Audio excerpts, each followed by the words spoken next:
Imagine walking down the aisle, heart full of love and hope, only to realize you've married the wrong person. What would you do if the life you planned was built on a mistake, a secret, and a family full of lies? This is the story of love, betrayal, and the shocking twist no one saw coming. The church smelled of roses and candle wax, the soft music of the string quartet drifting through the air. Hannah Wells stood in the bridal room, her heart racing beneath the weight of her satin gown. She had always imagined this moment, the day she would marry Daniel Prescott, the man who had been her steady anchor for 5 years. But as the minutes passed, unease curled in her stomach. Daniel had promised he would see her before the ceremony, just for a quick word, one private smile before they faced the crowd. Yet he had not appeared. Her best friend Sophie peeked her head in through the door, her face pale. "They can't find Daniel," she whispered. Hannah blinked. "What do you mean they can't find him? He's here somewhere. He wouldn't just disappear." Sophie only shook her head, biting her lip. Before Hannah could press further, the heavy door swung open. A tall figure stepped inside, and for a moment her breath caught. Relief rushed through her chest. Daniel. Finally. But as the man moved closer, she froze. His tuxedo was immaculate, his hair styled the same, but the look in his eyes was different. Darker. Sharper. Familiar, yet wrong. "Matthew," Hannah breathed. Her fiancé's identical twin stood before her, wearing the same confident smile that had always unsettled her. She had only met Matthew a handful of times, but he had left an impression, reckless, unpredictable, and forever at odds with his family. "Hello, Hannah," he said smoothly. Her throat tightened. "Where is Daniel? Why are you here?" Matthew stepped closer, lowering his voice so only she could hear. "Daniel couldn't make it. He asked me to take his place." For a moment she thought she had misheard him. Take his place? This is a wedding, not a business meeting. His gaze was steady, unflinching. "You have to trust me. Daniel isn't coming, and if you want this ceremony to happen, I'm the one walking you down that aisle." "This is madness," Hannah whispered. "What are you talking about? Where is he?" Matthew's jaw tightened, but his tone was calm. "He'll explain when he can. For now, this is the only way to keep you safe." The room spun. Sophie stared at her in shock, and the bridesmaids exchanged bewildered glances. Outside the bridal room, the organ began to play again. Guests were waiting. The thought of walking out there alone, without explanation, filled Hannah with dread. Her father entered, eyes full of concern. "Hannah," he said gently, "the guests are seated. If we stop now, it'll cause a scene." Her heart thundered. She wanted to scream, to refuse, to demand answers.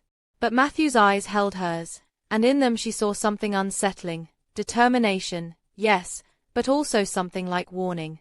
With trembling hands, she slipped her arm into his. The doors swung open. Gasps filled the church as Hannah walked down the aisle, her arm linked with a man who should not have been there. The words of the minister washed over her like water she couldn't drink. Her lips formed the vows, but they felt heavy and foreign. When the minister said, "You may kiss the bride," Matthew leaned forward. His kiss was not gentle, not hesitant. It was firm, steady, a promise or perhaps a claim. The crowd erupted in applause, but Hannah felt only confusion and the hollow echo of a dream gone wrong. The reception blurred into a haze of music, laughter, and champagne. Hannah wore a mask of smiles, greeting guests and answering questions, all while her mind screamed. Daniel was still gone. No explanation. No message. Only Matthew by her side, his hand resting on hers as though it belonged there. Later, in the quiet of the Prescott estate, the truth hit her harder. The bedroom smelled faintly of roses and cologne, the bed decorated with petals. She stepped inside, clutching her gown, her body stiff with nerves. Matthew was already there, loosening his tie. He looked completely at ease, as if this marriage were the most natural thing in the world. "Are you going to tell me what happened?" Hannah demanded, her voice sharp. "Where is Daniel?" Matthew sat on the edge of the bed, his expression unreadable. Like I said, he's gone for now. If you knew why, you'd thank me for standing in today. She stared at him in disbelief. Do you expect me to just accept that? He was supposed to be my husband, not you. His eyes darkened. Well, I am your husband now. That's reality. Tears pricked at her eyes. You had no right. No right to do this. His jaw flexed. You think I wanted this? You think I haven't sacrificed something by being here? Daniel is in trouble, Hannah. If I hadn't stepped in, you'd be in the middle of it. Her pulse quickened. What kind of trouble? The kind you're better off not knowing yet, Matthew replied quietly. The silence between them stretched long and thin. Hannah finally turned away, her fingers trembling as she adjusted her gown.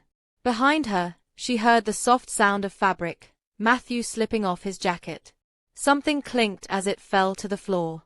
Hannah bent down and picked it up. It was a silver band. A wedding ring. Her breath hitched. She recognized it instantly. Daniel's. Her eyes shot to Matthew. Why do you have this? Because he gave it to me, Matthew said, unflinching. Why would he do that? Because he knew he wouldn't be there today. Hannah's throat closed. You're lying. None of this makes sense. Matthew stepped closer, his voice low but firm. Think whatever you want, Hannah. Hate me if you must. But I will keep you safe, whether you understand it or not. A shiver ran down her spine. There was something in his voice, a fierce, immovable certainty that frightened her almost as much as it reassured her. That night, she lay on one side of the bed, staring at the wall, her wedding dress still tangled around her. On the other side, Matthew lay silent, unmoving, like a shadow she couldn't escape. Sleep never came. Only the memory of his words circled in her mind, like a riddle with no answer. I will keep you safe. Safe from what? Safe from whom? And why, on the day she was meant to marry Daniel, did it feel like her entire world had just been rewritten by Matthew? The morning after the wedding dawned grey and heavy, as though the sky itself shared Hannah's confusion. She sat at the breakfast table, untouched toast cooling on her plate, while the sound of rain tapped gently against the tall windows of the Prescott estate. Matthew entered the room without a word, freshly showered, his shirt sleeves rolled up to his elbows. He poured himself a cup of coffee as though this were any other day in a perfectly normal marriage. Hannah couldn't take it anymore. We need to talk, she said sharply. He glanced at her, his eyes calm but guarded. About what? Her fork clattered against the plate. About what happened yesterday. About Daniel. You can't keep brushing me off like this, Matthew. He set his coffee cup down and walked over, leaning his hands on the table so he was eye level with her. I told you, Daniel's in trouble. If you know too much, you'll be in trouble too. That's not good enough, Hannah shot back. You hijacked my wedding. You've kept me in the dark. And then, she reached into her robe pocket and pulled out the wedding band she had found the night before, setting it between them. You have his ring. Why? Matthew stared at the silver band for a long moment before answering. Because he didn't want you to think he abandoned you. He wanted you to know it was his choice not to be there. Hannah's chest ached. Do you even hear yourself? Do you know how insane this sounds? My fiancé just disappeared, and now his brother, who I barely know, is sleeping in his bed. He straightened, his voice low. Sleeping beside you, Hannah. Not with you. Don't twist it into something it's not. The sting of his words made her cheeks flush. Fine. But I still deserve to know the truth. Before Matthew could answer, a movement outside caught Hannah's eye. She turned toward the window and froze. Parked across the street was a black sedan with tinted windows. It hadn't been there earlier. Do you know that car? She asked, her voice quieter now. Matthew glanced outside, and for the first time since the wedding, his expression shifted, a flicker of tension tightening his jaw. Stay away from the windows, he said. Why? Because whoever's in that car isn't here to wish you a happy marriage. Her pulse quickened. Matthew. Leave it, he said firmly. Eat your breakfast. Act normal. But how could she act normal when every bone in her body screamed that something was wrong? By afternoon, the sedan was gone, but the unease it left behind lingered. Hannah retreated to the library, hoping to distract herself with one of the dusty old novels lining the shelves. Instead, she found an old leather photo album tucked high in a cabinet. She carried it to the desk, flipping through pages of Prescott family history, childhood birthdays, Christmas mornings, summer vacations. Then her fingers froze. There, in the center of the page, was a photo of the twins as young men, standing on either side of a young woman. Her smile was wide, her hair a soft auburn. Someone had taken a pen and scratched her face out so violently that the paper was torn. Hannah stared at it, unsettled. Who was she? Why would someone mutilate a photo like that? She didn't hear Matthew come in until he was right behind her. His voice was sharp. Where did you find that? In the cabinet, Hannah replied, turning to face him. Who is she? His eyes darkened. It's not important. It's clearly important enough for someone to destroy her picture. He stepped forward and closed the album firmly. Her name was Rebecca. And that's all I'm going to say. Was.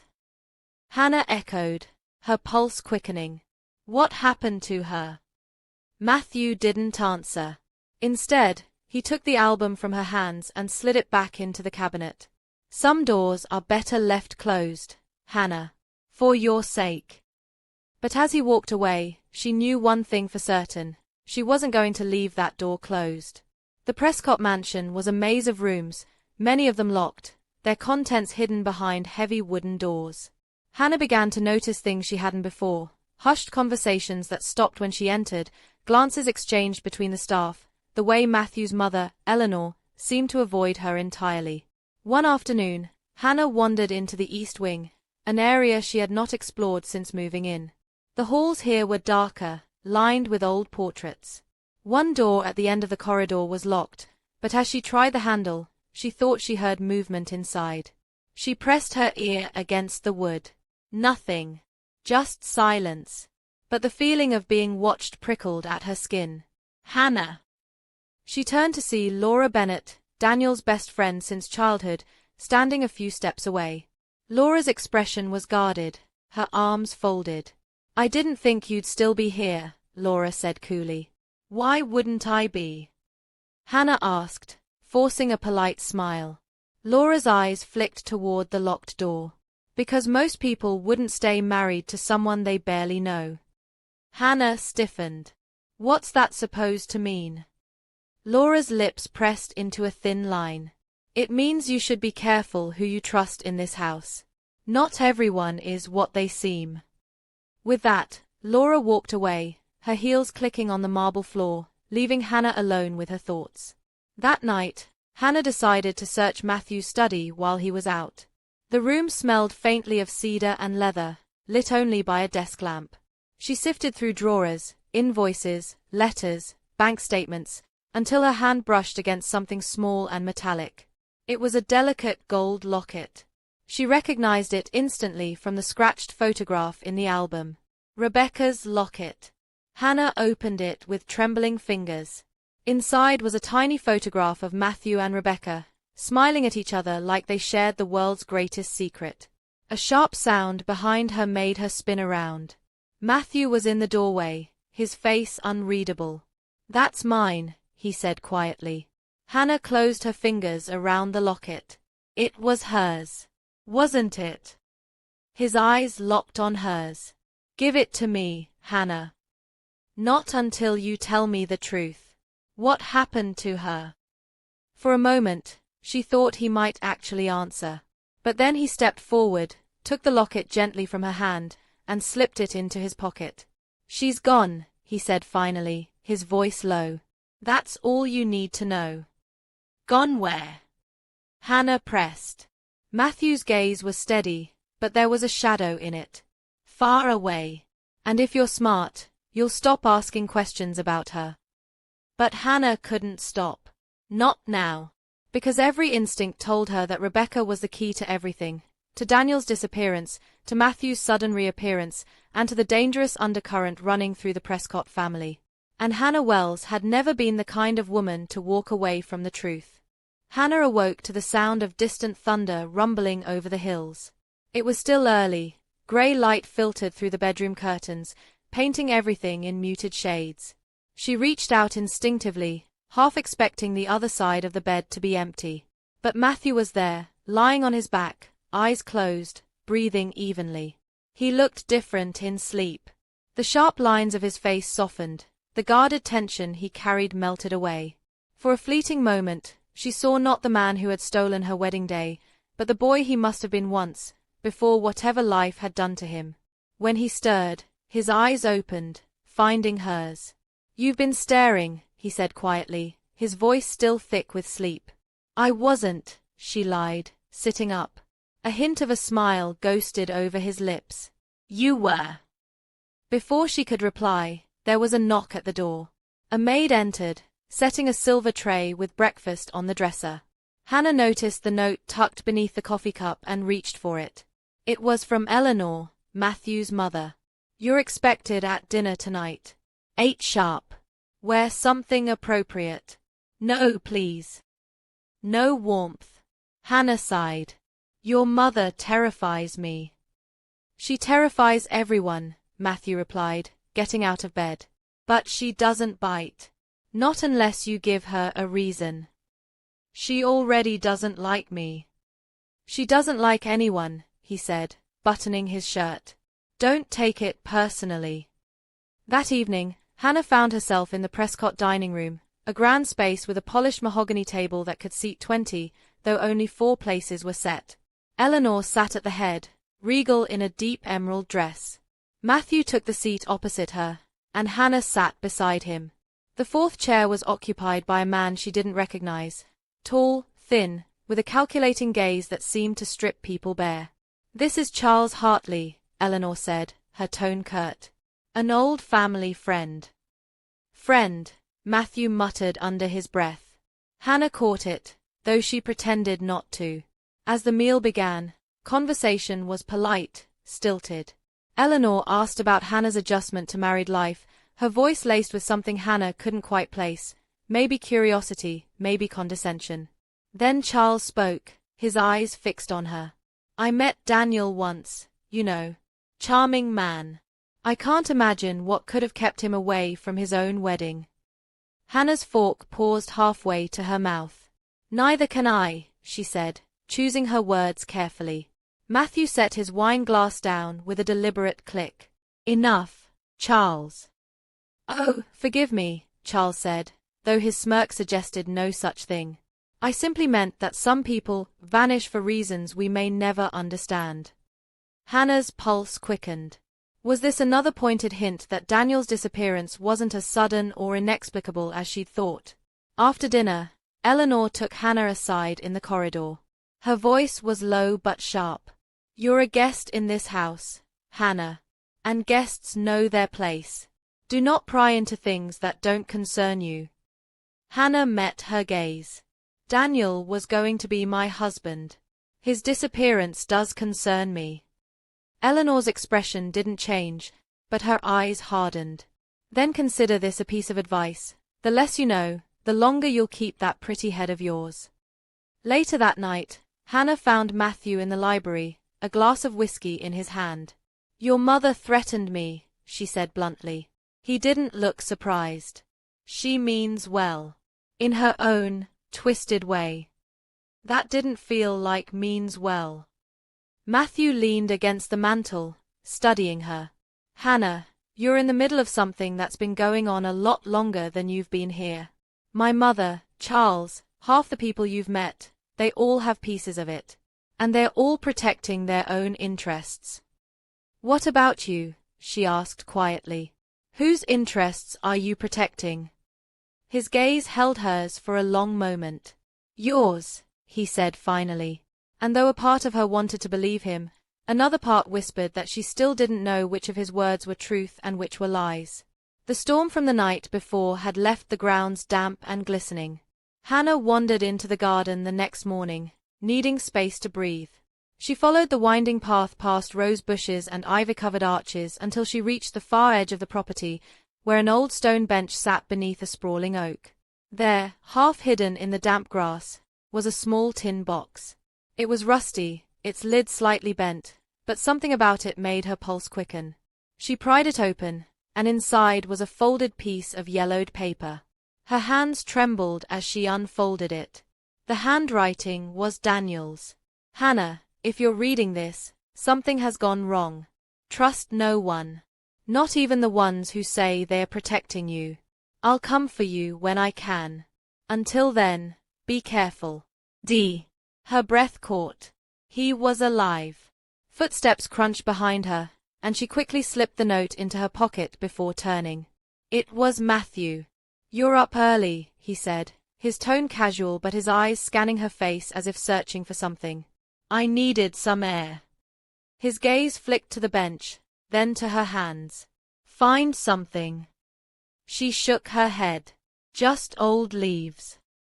For a moment, he didn't move. Then he stepped closer, his voice lower.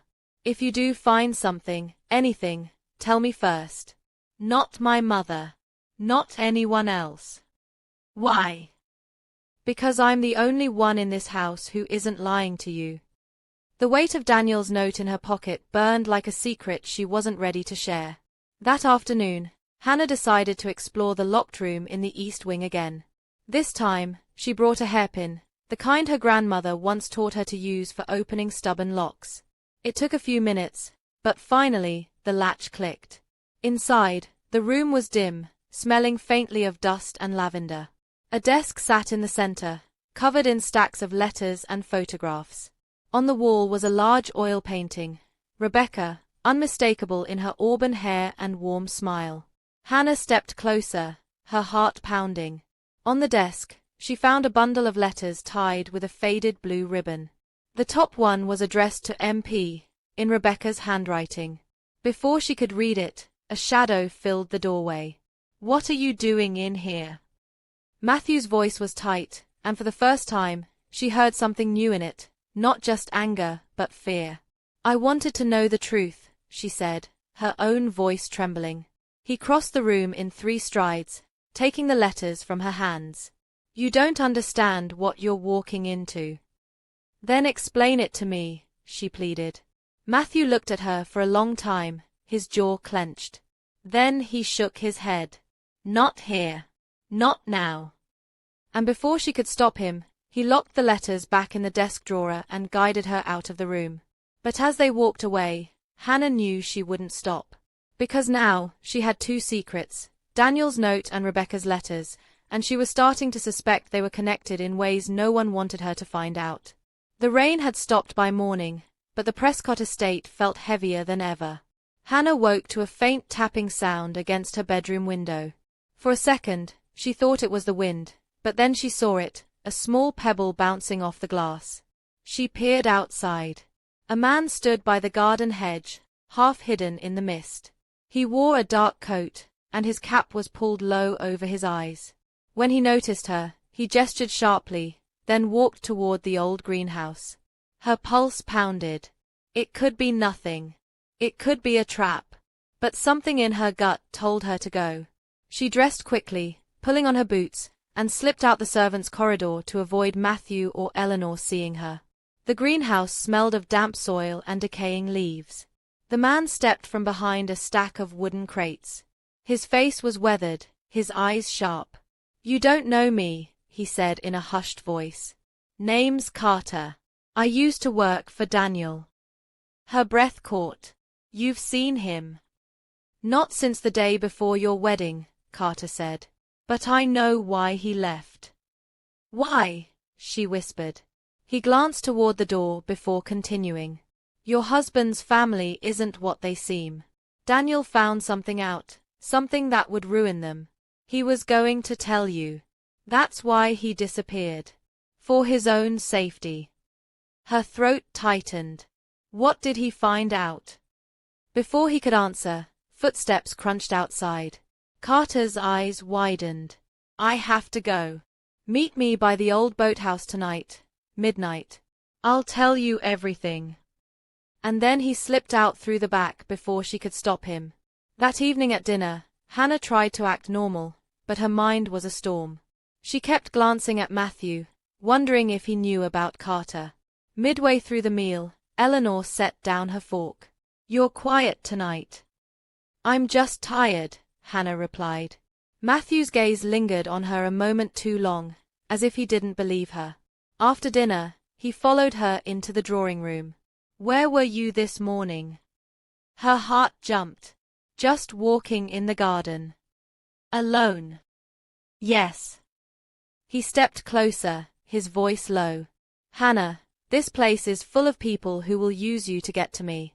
Be careful where you wander. She forced a small smile. I'll keep that in mind. Inside, her thoughts churned. If Matthew was part of Daniel's disappearance, meeting Carter could be dangerous, but not meeting him might leave her in the dark forever. Near midnight, she crept from her room, avoiding the creaky spots on the staircase. The night air was cold and damp, the moon half hidden by clouds. She reached the boathouse, a small, weathered building by the edge of the lake. Carter was there, waiting in the shadows. You came, he said. Tell me, she whispered. What did Daniel find? Carter looked around, then pulled something from his coat, a folded document, worn at the edges. It's about the Prescott's land deals. Illegal ones. Daniel stumbled onto the proof. If it came out, Matthew, Eleanor, the whole family, could lose everything. Hannah's fingers closed around the paper. Why didn't he tell me? He planned to. But someone warned him that if he spoke to you, you'd be in danger too. A twig snapped nearby. Carter froze. From the darkness, two men emerged, broad-shouldered, their faces shadowed. One grabbed Carter, the other stepped toward Hannah. Run! Carter shouted. Hannah bolted into the trees, clutching the document, branches whipping her face. She didn't stop until she reached the servant's door at the back of the house. Inside, her lungs burned. She slipped the document under a loose floorboard in her room just before she heard footsteps in the hall. It was Matthew. You're awake, he said slowly, studying her flushed face. I couldn't sleep, she replied. His eyes lingered on her, searching for something. Then, without a word, he walked away. The next morning, Hannah went to the hiding spot under her floorboard. The document was still there. She unfolded it and scanned the lines. Land transfers, offshore accounts, signatures. One stood out, M. Prescott. Her stomach knotted. Matthew's name was on it. At breakfast, Eleanor was in an unusually good mood, chatting about an upcoming charity gala. Matthew, however, was quiet. After Eleanor left the table, he spoke. Hannah, you're keeping something from me. She stiffened. Why would you think that? Because you look at me like you're trying to decide if I'm your enemy or your ally. Her fork stilled. Which are you? A muscle in his jaw tightened. That depends on whether you're planning to betray me. The words hung in the air like smoke. Later that day, Hannah decided she couldn't keep the document hidden forever. She needed to know what it really meant. She went to the village and found the only person she thought might help, Mr. Whitaker, the retired solicitor who had known her parents. When she showed him the papers, his brows drew together. These are serious, Hannah. If this is real, it means the Prescott family acquired several properties illegally, through coercion, maybe even violence. Her heart thudded. And Matthew. He signed at least one of these transfers. Whether he knew the full story, I can't say. But if this got to the authorities, it would destroy him. She left with more questions than answers. That night, she found Matthew in the library again, leaning against the mantel with a drink in his hand. Tell me the truth, she said. About the land deals. About Daniel. About Rebecca. He didn't move, but his eyes darkened. You've been digging. I deserve to know. You deserve to be safe, he said sharply. And that means staying out of this. Safe from what? She demanded. He stepped closer, so close she could feel the heat from him. From the people who destroyed Daniel. From the ones who killed Rebecca. The words hit her like ice. Rebecca's death wasn't an accident. Matthew's voice was almost a whisper. Nothing in this family is an accident. She stared at him, the weight of his confession settling over her. Then why keep me here? His eyes held hers. Because letting you go would get you killed. For the first time, she realized he wasn't exaggerating. And in that moment, she understood. Whatever truth she uncovered next could cost her everything. The morning after Matthew's chilling words, the Prescott estate seemed quieter than usual, too quiet. Hannah felt every sound sharply, the creak of the staircase, the ticking of the old grandfather clock, the rustle of wind against the windows. She couldn't stop replaying his voice in her head. Nothing in this family is an accident. If Rebecca hadn't died by chance, then someone had made it happen. And if that was true, Daniel's disappearance might not be just about land deals. She went back to her room and lifted the loose floorboard where the documents were hidden. But the papers were gone. Her heart lurched. She dropped to her knees, searching frantically, but the space was empty. A knock sounded at the door. "Come in," she called, her voice tighter than she wanted. Matthew stepped inside, hands in his pockets. "Looking for something?" She stared at him. "You took them."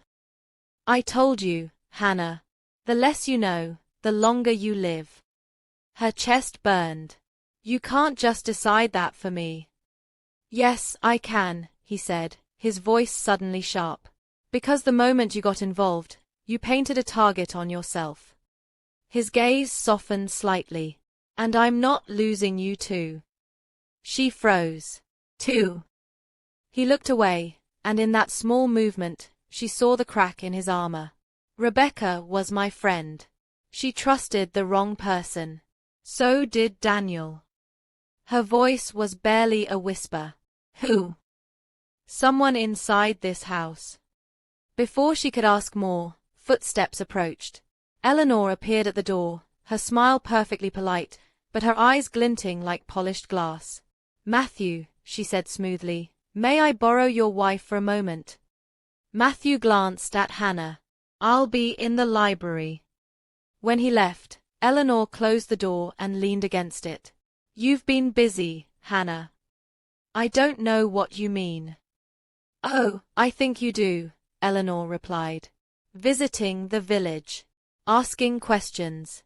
Meeting dangerous people." Hannah kept her face still. "Why do you care?" Eleanor's smile thinned. "Because whatever you think you found, it can hurt more than just Matthew.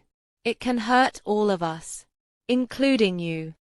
"Is that a threat?" "A warning." Eleanor stepped closer, her perfume sweet and cloying. "Choose your side carefully. Because once the truth is out, there's no going back." She left without another word. That night, Hannah couldn't sleep. Every shadow in her room seemed sharper, every creak louder. Around midnight, she heard faint movement in the hall. She slipped out of bed and followed the sound, down the corridor, past the locked study, and toward the old servant's wing. The door at the far end was ajar. A faint light spilled out. She pushed it open and froze. Daniel was standing there.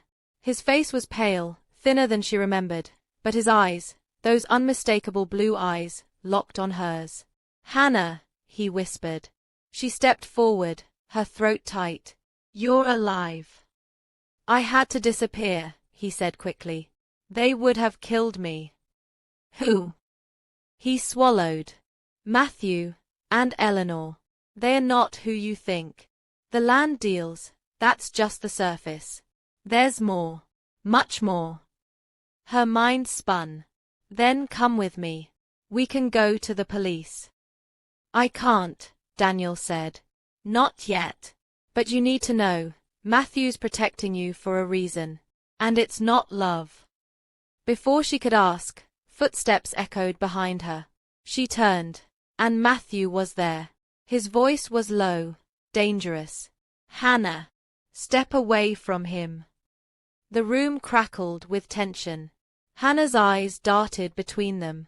You knew he was alive, she said to Matthew. Yes, Matthew admitted. Because I'm the one who helped him vanish. Daniel's eyes narrowed. Helped? You locked me away. I kept you hidden, Matthew shot back. From the same people who killed Rebecca. From Eleanor's business partners. You think I enjoyed it? Hannah's head spun. So, you're saying Eleanor was behind Rebecca's death? Matthew's gaze darkened. And she would have killed Daniel if I hadn't stepped in. I had to make it look like he ran. Daniel stepped forward. You should have told Hannah the truth. She wasn't ready, Matthew said. Hannah's voice trembled. Stop deciding what I'm ready for. Both of you. The silence that followed was heavy. Finally, Matthew spoke. Hannah, you have a choice now. Leave with Daniel, go to the authorities, and take your chances. Or stay with me, and I'll keep protecting you, but you'll have to live with the secrets. Her eyes burned. You're asking me to choose between truth and safety. I'm asking you to choose between truth and survival, Matthew corrected softly. Daniel reached for her hand. We can end this together, Hannah. But once we start, we can't stop. She looked at them both. Two brothers, one who had hidden the truth, one who had been hidden himself. Her voice was steady when she finally spoke. I'm done living in fear. She turned to Daniel. Let's finish this. Matthew's jaw tightened, but he didn't move to stop them. If you're going to fight them, you'll need proof. And you'll need me. Hannah hesitated, then nodded. Then we do it together. All of us. 3 weeks later, the Prescott estate was no longer in Eleanor's hands. The documents Carter had risked his life to give Hannah, combined with Matthew and Daniel's testimony, had been enough to bring the corrupt deals to light. Eleanor fled before she could be arrested. The press called it the Prescott scandal. To Hannah, it was simply the end of a nightmare. One crisp autumn afternoon, she stood by the lake where it had all begun. Matthew approached, hands in his pockets. You could still leave, he said quietly. Start over. No more secrets. She met his gaze. There will always be secrets. But now I choose which ones I can live with. A faint smile tugged at his lips. And me. She smiled back, small but real. You're the one secret I've decided to keep. The wind stirred the water, and for the first time in months, Hannah felt free, not because the danger was gone, but because she finally knew the whole truth. And she had survived it. If you loved this roller coaster of secrets, suspense, and heartbreak, hit that like button and subscribe for more gripping stories that will keep you on the edge of your seat. And don't forget to click the bell so you never miss a shocking twist.